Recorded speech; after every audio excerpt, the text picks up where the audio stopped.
Assalamualaikum warahmatullahi wabarakatuh. Perkenalkan, kami dari kelompok 6 kelas akuntansi B. Kelompok kami terdiri dari Dina Sniana, Tria Handayaningrum, dan Mega Hanipa. Di kesempatan kali ini, kelompok kami akan mempresentasikan materi mengelola proyek. Terdapat 4 sub mendasar dari materi mengelola proyek. Yang pertama, pentingnya manajemen proyek. Yang kedua, memilih proyek. Yang ketiga, menetapkan nilai bisnis sistem informasi. Yang keempat, menilai resiko proyek.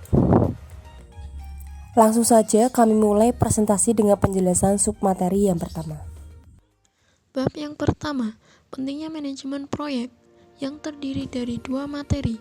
Yang pertama, proyek macet dan kegagalan sistem. Yang kedua, sasaran manajemen proyek. Proyek macet dan kegagalan sistem.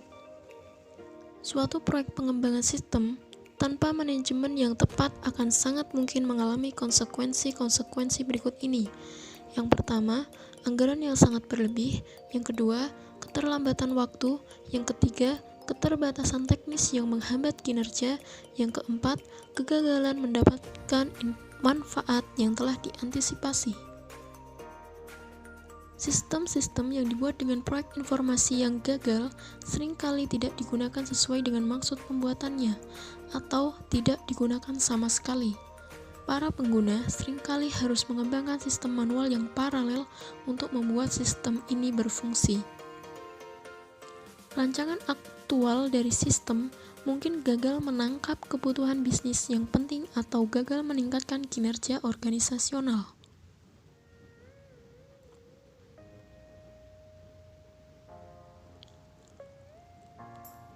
Informasi mungkin tidak tersedia cukup cepat sehingga tidak lagi bermanfaat. Informasi mungkin tersimpan dalam format yang tidak mungkin dimengerti dan digunakan, atau mungkin merepresentasikan bagian-bagian data yang salah. Sebuah sistem mungkin dirancang dengan antarmuka pengguna yang buruk.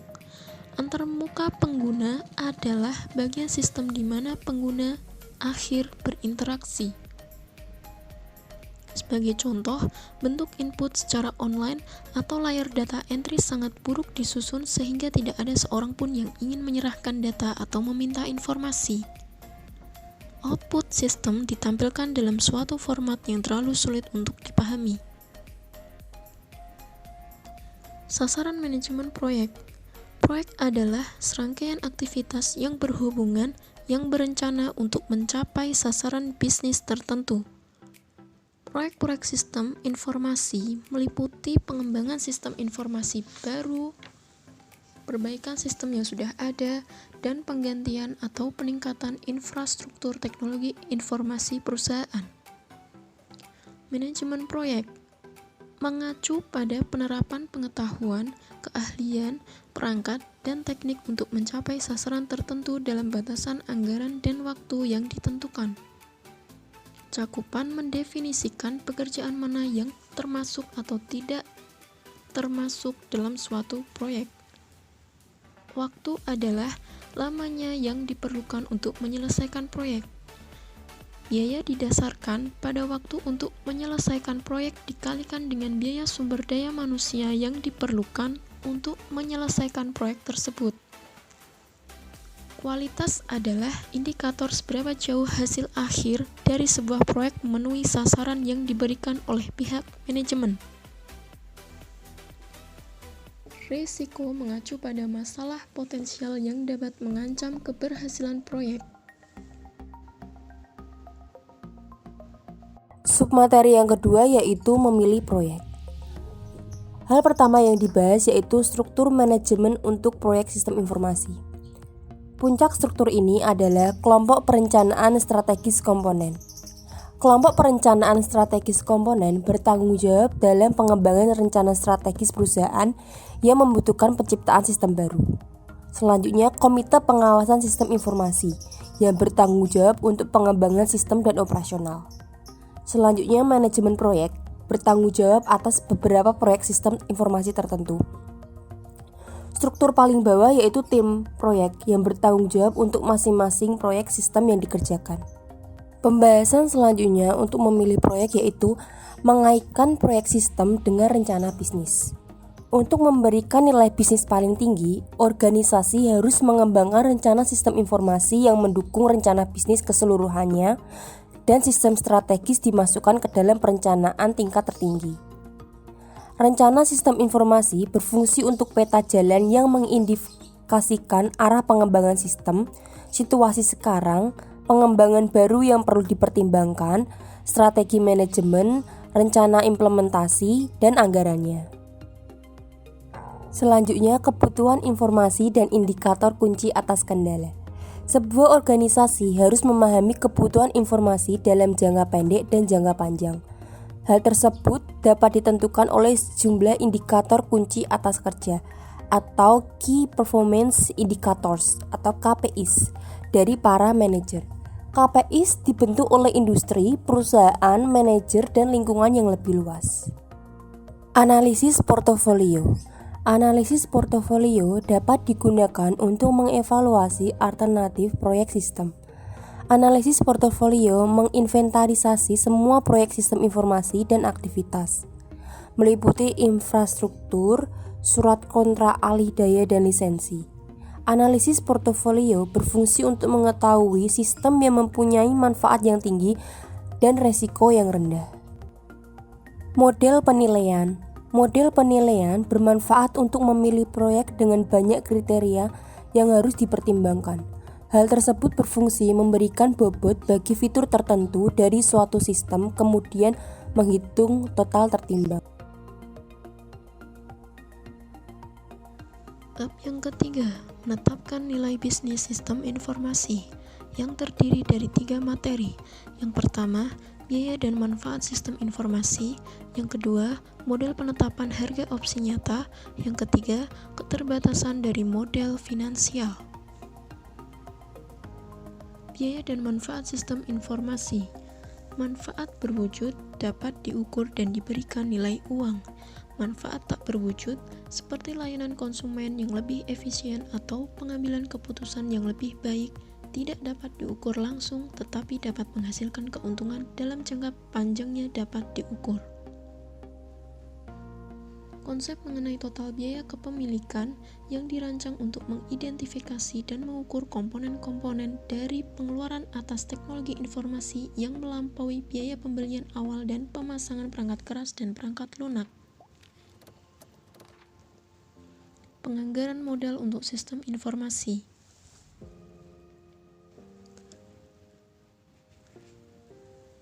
Model penganggaran modal merupakan salah satu dari beberapa teknik yang digunakan untuk mengukur nilai dari investasi dalam proyek modal investasi jangka panjang. Model penganggaran modal yang utama untuk mengevaluasi proyek-proyek teknologi informasi adalah metode pengembalian investasi, tingkat pengembalian atas investasi dalam akuntansi, nilai neto sekarang, dan tingkat bunga pengembalian internal. Model penetapan harga opsi nyata. Model penentuan harga opsi nyata atau Real Options Pricing Models (ROPM) menggunakan konsep dari penilaian opsi yang dipinjam dari industri keuangan. Opsi pada dasarnya adalah hak, bukan kewajiban, untuk melakukan tindakan di masa depan. ROPM menilai proyek-proyek sistem informasi mirip dengan opsi saham, di mana pengeluaran awal pada teknologi menciptakan hak, tetapi bukan kewajiban, untuk memperoleh keuntungan yang terkait dengan pengembangan dan pelaksanaan teknologi tersebut di masa depan selama manajemen bebas untuk membatalkan, menunda, mengulangi, atau memperluas proyek tersebut. ROPM memberikan fleksibilitas kepada manajer untuk menentukan tahapan-tahapan pada investasi teknologi informasi atau mengujinya terlebih dulu dengan proyek percontohan atau prototipe kecil untuk mendapatkan pengetahuan lebih mengenai risiko proyek sebelum berinvestasi dalam implementasinya secara keseluruhan. Keterbatasan dari model finansial.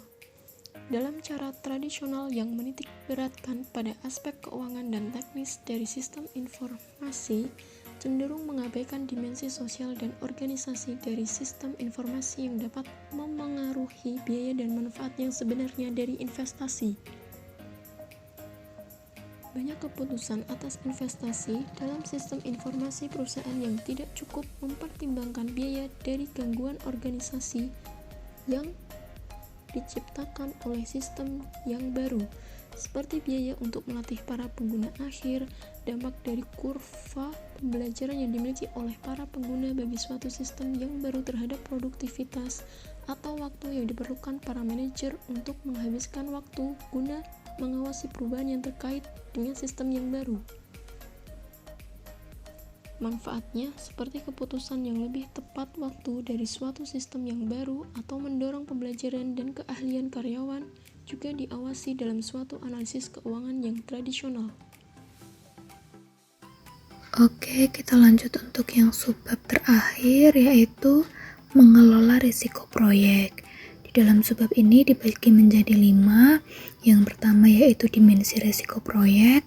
Yang kedua, manajemen perubahan dan konsep implementasi. Yang ketiga, mengendalikan faktor risiko. Yang keempat, merancang untuk organisasi. Dan yang kelima, alat bantu perangkat lunak manajemen proyek.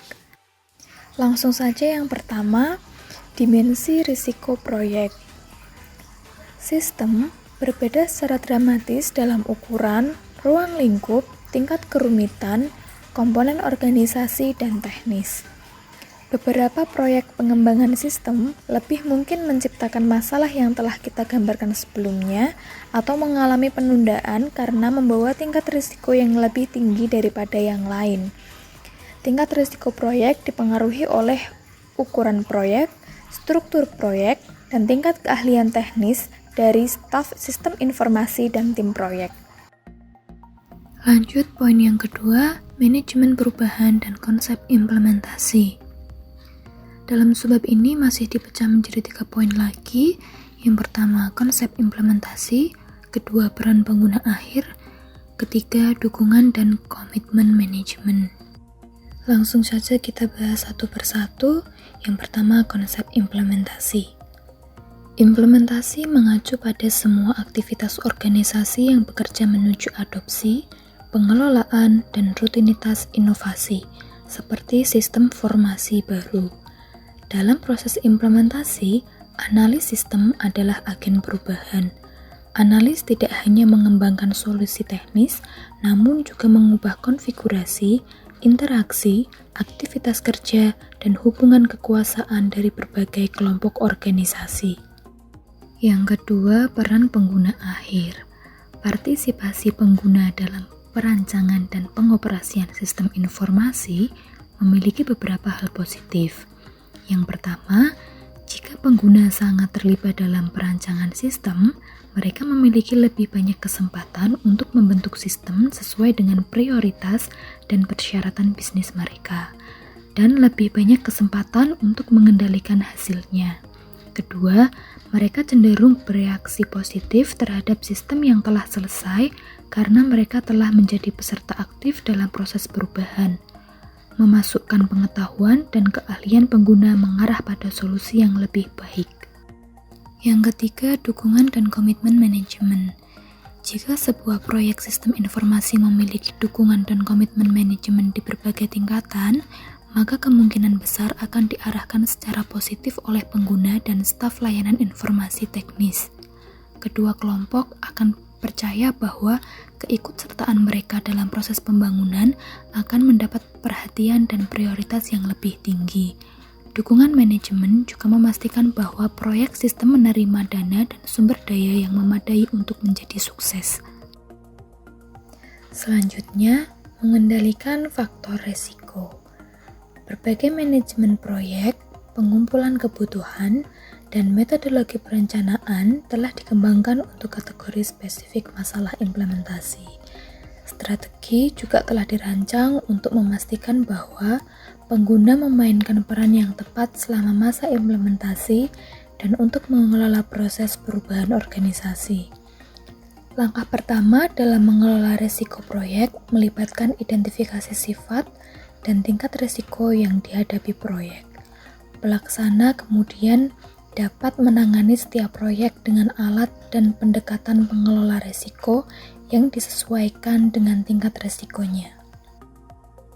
Selanjutnya, merancang untuk organisasi. Proyek sistem informasi harus secara eksplisit membahas cara-cara di mana organisasi akan berubah saat sistem baru dipasang, termasuk pemasakan intranet, extranet, dan aplikasi web. Selanjutnya yang terakhir yaitu perangkat lunak manajemen proyek. Perangkat lunak manajemen proyek biasanya menampilkan kemampuan untuk menentukan dan memesan tugas, menetapkan sumber daya ke tugas, menetapkan tanggal mulai dan berakhirnya tugas, melacak kemajuan, dan memfasilitasi modifikasi terhadap tugas dan sumber daya. Perangkat lunak manajemen portofolio proyek membantu para manajer membandingkan proposal dan proyek dengan anggaran dan tingkat kapasitas sumber daya untuk menentukan perpaduan optimal dan urutan proyek yang paling sesuai dengan sasaran strategis organisasi. Sekian presentasi dari kelompok kami, mohon maaf bila ada salah-salah kata. Semoga presentasi ini dapat menambah wawasan kita semua. Thank you for watching guys. Wassalamualaikum warahmatullahi wabarakatuh.